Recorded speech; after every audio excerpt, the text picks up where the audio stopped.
دەنگی موچەخۆران دەگاتە واشنتۆن و حکمە پۆلیسیەکەی دەسەڵاتی کوردی بەرامبەر بە ڕۆژنامەنووسان دەبێتە بەڵابۆی. کۆباس ڕەوتی میدیایی کوردی دەگۆڕێت. لە کوردستان پەیجەکانیان داخست. دەیان کەیسیان بۆ کەسی یەکەمی دروست کرد. بەڵام کۆباس لە واشنتۆن و لە ناوەندی گرنگترین بڕیاری جیهانەوە سەردەمێکی نوێ دەست پێ دەکات.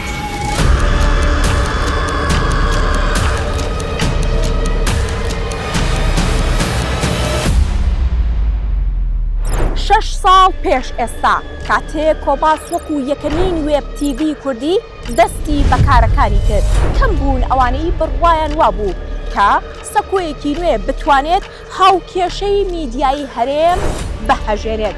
بەڵام لە ماوەی تەنها 4 ساڵدا کۆباس بووە سێمین میدیا لە ئاستی میدیا کاریگەر و گەورەکان و شان بەشانی کەناڵە ئاسمانیە گەورەکان سەرڕایبوونی جیاوازیەکی زۆر لە بودجە و ژمارەی کارمەندەکان کە لە نێوانیاندا هەیە.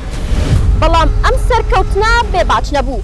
لە 2 ساڵی ڕابردوودا کاتێک دەسەڵات گرکیان بە کاریگەری و هێزی کۆباس کرد بە بەکارهێنانی بودجەیەکی خەیاڵی و شارەزاترین تیمی تەکنیکی و هاوشانی فشارە یاساییەکان دروستکردنی دەیان کەیس بۆ کەسی یەکەمی میدیاکە ویستیان ئەم دەنگە ئازایە کە بکەن.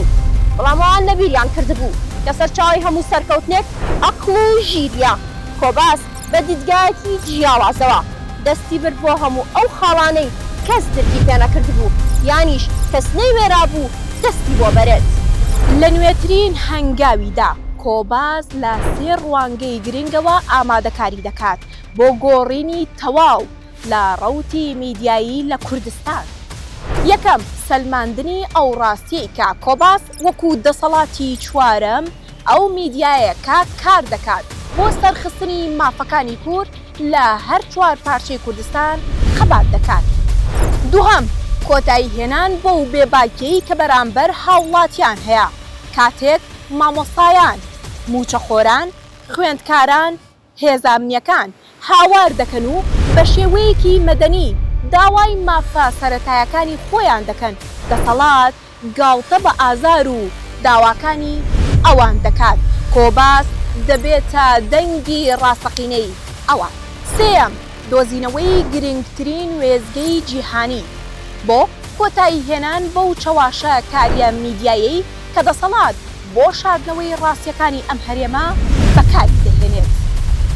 لە ماوەی 1 ساڵی ڕابردوودا تیمی کۆباس سەرقاڵی دروستکردنی پەیوەندیەکی نێودەوڵەتین. لە ماوەیەدا بە هاوکاری کۆمەڵێک کەسانی خاوەن ویژدان توانرا دەیان بەڵگەی مەترسیجار و حاشا هەڵنەگرت بۆ بکرێنەوە کە ڕووی ڕاستەقینەی دەسەڵات دەردەخەن. ئەمڕۆ هاوار وریا براخاس بەڕێوەبەری دەستگای میدیایی کۆباس بە سەردانێکی فەرمی لەگەڵ ئەم بەڵگە و دۆکۆمنتانە دەگاتە واشنتۆن ناوەندی بڕیاری جیهان بۆی بیخاتە بەردەم گرنگترین میدیاکان واروە ناوەندەکانی لێکۆڵینەوە و کەسایەتیە کاریگەریەکانی ئەمریکا. لێرەوە مژدە بە موچەخۆران و هاوڵاتیانی بەشمەینەتی هەرێم دەدەین.